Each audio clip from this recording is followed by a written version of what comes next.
Details with us. We're going to leave it there and shift our focus to some more news coming in at this point of time, where a district and session court in Bhopal is scheduled to hear the jurisdiction issue of the trial against Dow Chemical Company in connection with the criminal case related to the Bhopal gas tragedy. A member of the Bhopal Group for Information and Action, one of the petitioners in the case, has said that the court is likely to hear the final arguments from both sides on jurisdiction issues. A petition demanding the Dow Chemical be held accountable for the 1984 disaster was filed in 2014 in a Bhopal district court.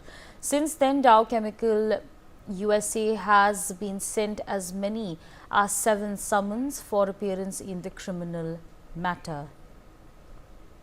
Kulbhushan on the telecast with me. Kulbhushan, if you could take our viewers through the details that we are tracking at this point of time.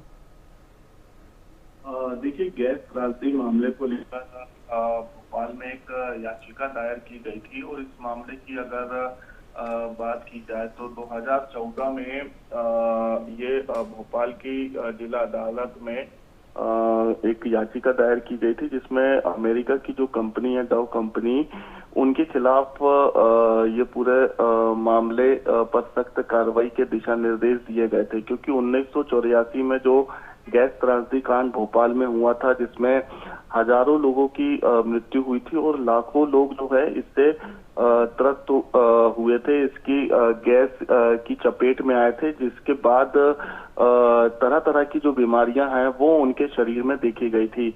हालांकि फिलहाल अभी ये जो chemical है, जो कि एक जहरीला केमिकल है, इससे पीथमपुर में जलाने के लिए एक कंपनी को हायर किया गया है। कंपनी में जो है पीथमपुर में इस फैक्ट्री में जहरीले कचरे को जलाया जा रहा है, लेकिन इंदौर और पीथमपुर वासी जो है लगातार इसका विरोध कर रहे हैं। फिलहाल अभी ये पूरा मामला जो है भोपाल की जिला अदालत सहित हाईकोर्ट और सुप्रीम कोर्ट पहुंच चुका है, लेकिन जो कंपनी है, केमिकल कंपनी है अमेरिका की, उनके खिलाफ पिछले 6 बार से याचिका लगाई गई थी। 5 बार के नोटिस के बाद किसी प्रकार का कोई जवाब नहीं दिया गया था। फिर अमेरिका निगम की तरफ से एक हल्फनामा भोपाल की जिला अदालत में दिया गया था, जिसमें ये कहा गया था कि जो भारत की न्यायपालिका है वो अमेरिका में किसी प्रकार का कोई हस्तक्षेप नहीं कर सकती है निगम में, ये नियम कानून नहीं है।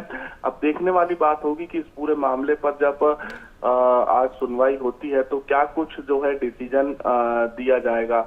लेकिन फिलहाल इस पूरे मामले की बात करें तो 1984 में जब ये गैस कांड त्रासदी हुए थे, भोपाल में करोंद इलाके में ये फैक्ट्री थी और जो फैक्ट्री के संचालक थे वो उस समय भोपाल में ही मौजूद थे और वो तत्काल, क्योंकि कांग्रेस का शासनकाल था, कांग्रेस के शासनकाल के दौरान ये पूरा हादसा हुआ था और तुरंत वो भोपाल से दिल्ली पहुंचे और दिल्ली से अमेरिका के लिए जो है उड़ान भरी।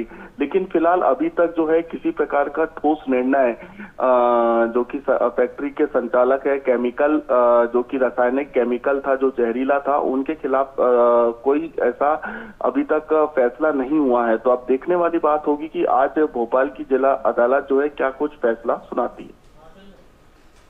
All right, thank you.